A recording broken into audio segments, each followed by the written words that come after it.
¿Y qué tal que empezamos a darnos cuenta de cuándo decimos una mentira o cuándo decimos una verdad? ¿Qué modificación en la perspectiva necesitamos tener para que esto suceda, para que esto pase?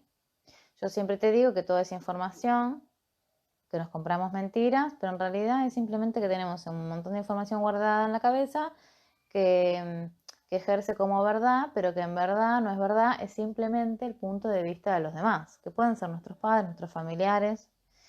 Y ahora te quiero plantear sobre lo que te decía, esto de seguir integrando las excusas con las historias. ¿Y cuál es el sentido de esto? Darnos cuenta que esto muchas veces nos distrae y muchas veces nos hace construir cosas que ni siquiera queremos construir. Por ejemplo, pensemos en una historia que la voy a inventar improvisadamente.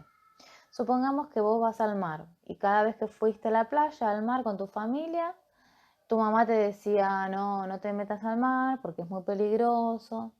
Y vos le creíste, ¿sí? Porque aunque veías que los demás se divertían, porque llega un momento de la vida en donde uno se hace estos cuestionamientos porque vos mirás a otros que decís, che, pero estos se están divirtiendo y mamá, no pasa nada. Y hay una edad en donde empezamos a tener este tipo de conciencia que es mirar para el costado y decir, che, ¿no será una exageración? Aprendemos, por suerte, a cuestionar a nuestros padres con respecto a esto de empezar a preguntarnos. Pero hay un montón de cosas que no nos preguntamos nunca y que vamos por la vida creyendo que todo eso fue verdad. Lo del mar es un ejemplo improvisado, simplemente simbólico, para darte cuenta que tal vez te llevó un tiempo descubrir que no era tan peligroso. Es decir, lo que te puede llevar a descubrir y que muchas veces pasa, por no decir siempre, es que tal vez en tu historia familiar alguien falleció porque estaba en el mar, se metió y se terminó ahogando y entonces en esa historia familiar se construyó la idea de que el mar es peligroso. Bueno, así se construyen las historias y así se construye también lo que es peligroso, lo que está bien y lo que está mal. Así se construye todo en definitiva. Vienen de estas historias familiares. Entonces, si empezás a indagar sobre... Yo hice muchas, y de hecho lo sigo haciendo y estoy muy atenta siempre, nunca lo dejo de hacer, a investigar las creencias en torno al dinero, porque he descubierto un montón de cosas, un montón de historias, y después pude entender con muchísima claridad por qué se pensaba lo que se pensaba del dinero, justamente por empezar a conocer las creencias las creencias no, las experiencias y las vivencias que hubo, que yo desconocía de mis ancestros y que después me quedó todo como una cuenta lógica de matemática, era 2 más 2 4 y sí, porque claro, vivieron esto, vivieron lo otro, y estas vivencias dejaron esas creencias, eh, y estas creencias se sostuvieron y se mantenían en el tiempo, pero bueno, descubrí las vivencias que las generaron y entonces es muy sencillo después cambiarlas. ¿Por qué? Y porque aunque tengas otras evidencias, te das cuenta que rige que la creencia inconsciente en nuestros cerebros. ¿Y esto por qué pasa? Porque es inconsciente. ¿Es necesario que las hagamos conscientes? Sí, no, a veces sí. Es decir, con esto lo que te quiero plantear es, no significa que tengas que ir a hacer todas las investigaciones que hice yo. Yo igualmente me hice una panzada de descubrimientos de secretos familiares que tengo para material para hacer 10 10 series en Netflix. Me pareció muy interesante, aprendí muchísimo, me resultó muy nutritivo. No hace falta que hagas esto. Con lo que te quiero decir es que en verdad hay muchos caminos. También te puedo contar que he aprendido muchísimas técnicas, más de las que ahora hubiese preferido, porque no hace falta tanto. Nuestra elección crea y entonces nuestra elección es más poderosa. Con esto lo que te quiero decir es, ¿hay un montón de técnicas para las creencias? Sí, un montón.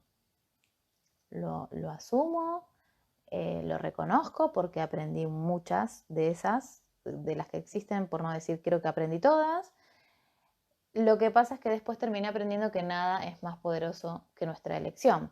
Entonces, ¿hay muchas técnicas que nos facilitan? Sí, muchísimas. Hay un montón de técnicas, pero tenemos que pensar a las técnicas como distintas vías y distintos caminos que nos llevan a un estado que queremos tener o ser, ¿sí? Ni siquiera son caminos de lugares donde queremos ir, no, es más cerca, es más sencillo, es más fácil. Es un estado que queremos lograr. Y ese estado que queremos lograr a veces tiene que ver con dolores en el cuerpo, a veces tiene que ver con patologías, a veces tiene que ver con síntomas, con enfermedades y a veces tiene que ver con dinero. Es también tener claridad con lo que verdaderamente se quiere y como en los vivos de Instagram siempre estoy compartiendo che, empiecen a hablar adecuadamente y pidan lo que quieren pedir porque lo más común y lo que más sucede a menudo, es más, lo escucho todos los días en el consultorio, es las personas que piden más trabajo cuando en realidad quieren más dinero. No, si querés dinero, pedí más dinero, pero si pedís más trabajo no vas a tener necesariamente más dinero. ¿Qué deja en evidencia? La creencia que tenés en la cabeza, que pensás que es verdad, que si trabajás más tenés más dinero, y eso es solamente una creencia, no es una verdad. ¿Que puede funcionar de esa manera? Sí, claro. Los que tenemos esa creencia en la cabeza, trabajamos más, tenemos más dinero y sí, porque funciona la creencia inconsciente que uno tiene. No significa que sea una verdad, significa que podés elegir algo diferente, podés elegir trabajar menos y ganar más y también es válido porque es una elección que está disponible ahí para que la podamos elegir y la podemos elegir todos. Pero la cuestión acá es cuando nos quedamos atados a estas creencias inconscientes que obviamente no nos damos cuenta que las tenemos. ¿Cómo nos podemos dar cuenta que tenemos esas creencias que rigen en nosotros? Con nuestra vida. Con nuestra vida, con lo que hay en este momento. Pensemos que nuestra vida es como un oráculo, que no hace falta que vayamos a usar ningún oráculo, o sí, porque puede ser tu camino a conocer y a ser consciente de lo que necesitas ver. Y son todas caminos, son todas posibilidades. No importa las técnicas, las terapias, es todo lo mismo. Pueden ser los libros, pueden ser las personas, pueden ser todo, puede ser lo que vos quieras que sea. Entonces, no hay una manera de llegar a ese estado. No hay una sola manera, no hay una sola forma. Hay un montón, por no decir infinitas, porque verdaderamente hay muchísimas, miles, millones. La cuestión es por cuál podemos ir. ¿Cuál, cuál es la manera más fácil para mí de hacer este camino y llegar a ese estado? No importa cuál sea el estado, ¿eh? Insisto, podemos hablar de dolores, síntomas, lo que vos crees que es un problema o simplemente más dinero. Es todo lo mismo, es exactamente lo mismo. ¿Hay un montón de técnicas? Sí. ¿Cuál es la mejor? Ninguna. Es la que funcione para vos. A mí me puede funcionar más rápido MDR, después me di cuenta que podía llegar al mismo lugar que llegaba con MDR, haciendo preguntas, después descubrí que podía llegar de otras maneras y a mí me encanta estar todo el tiempo investigando de qué distintas maneras puedo llegar a ese estado. Por eso digo, es un estado, no es un lugar, no es un... A veces uno lo dice metafóricamente como un camino cuando creemos que tenemos que vivir un proceso. Sí, a veces necesitamos vivir un proceso, a veces no. A veces la actualización es automática. ¿Cuánto tardás? Un instante. ¿Así es fácil? Sí, así es fácil. Está disponible ahí para que lo elijas, pero a veces necesitamos un proceso. No siempre es lo mismo, no siempre necesitamos lo mismo, y ni hablar que no a todos nos pasa lo mismo. Es decir, sí, es verdad que nos pasa todo lo mismo, pero tenemos un disfraz y se ve diferente. Nos creemos que es diferente porque se ve diferente, pero en el fondo es lo mismo. Lo que pasa es que llegar a esa conciencia a veces nos toma un tiempo. Entonces, hoy quiero proponerte que te preguntes qué es eso que estás aguantando, ¿no? Las excusas, cuando digo que son tus enemigos, me refiero a que te alejan de eso que querés. Entonces yo siempre cuando digo, che, eso es una excusa, eso es otra excusa y a la gente le molesta, es todo bien, pero date cuenta que eso te aleja de lo que querés. ¿Qué es otra cosa que te aleja de lo que querés y sobre todo de la vida que querés vivir? El arte de aguantar. Estamos muy educados con aguantar y bueno, entonces espero. Y esas son las excusas. El no, no tengo tiempo. El no, ahora no puedo porque estoy llena de trabajo. No, todo eso que uno dice, que también son historias que nos contamos, yo te lo digo como excusa. ¿Podemos ponerles otras etiquetas y otros nombres? Sí, podemos decir que todo eso te distrae. Son distractores. Da igual si le llamamos excusas o distractores. ¿Qué te cambia? Si igual te está distrayendo, te está evitando, o es un obstáculo para la vida que querés vivir o para lo que verdaderamente querés elegir. ¿Te das cuenta que si perdemos el tiempo en decir, che, pero esto es un distractor, pero esto es una excusa, o esto es el arte de aguantar? Es todo lo mismo. ¿Estás viviendo la vida que querés vivir o no? Y entonces, ¿qué es lo que te impide que vivas esa vida que querés vivir?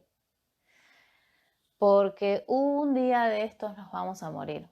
Y no te va a llegar una carta de documento para decirte, señor, señora, usted tiene 30 días para dejar esta vida. No te va a llegar un aviso. Bueno, a veces sí, en el cuerpo manda en realidad un montón de avisos y uno los ignora y no los escucha, pero no te va a llegar una carta de documento para decir, tenés 30 días para dejar este planeta.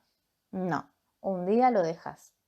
Y cuando estás en este proceso o cerca, porque tal vez tenés un aviso o una intensidad en el cuerpo que te viene a decir, che, te quedan 30 días y tal vez tenés hasta la suerte de que te avisen el cuerpo de que tenés 30 días, es qué vas a hacer con ese tiempo. ¿Y qué es lo que tenés ahí? Más conciencia. ¿Más conciencia de qué? De que te quedan 30 días. Y entonces no perdés el tiempo en boludeces. Y todo lo que aguantaste, lo dejas de aguantar. Y todo lo que te distraía, te dejas de joder con las distracciones. ¿Y qué haces? Te dedicas a vivir esos 30 días con conciencia.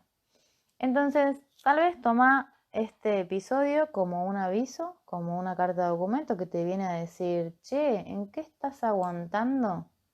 En esto del arte de aguantar, que estamos tan bien educados, que si dejarías de aguantar, tendrías una vida más plena y de más felicidad. ¿Qué es eso que estás aguantando que no querés aguantar? Tómalo como un regalito de conciencia. No te mando una carta de documento, simplemente este episodio. Pero empieza a conectar con cómo sería tu vida si dejas de aguantar eso que estás aguantando. A menos que quieras ser el abanderado del arte de aguantar, yo te dejo el espacio, te cedo eso también es algo que solté hace tiempo, así que si vos lo querés tomar, tomalo, pero con conciencia y como siempre te digo, toma lo que te sirva y te aporte valor.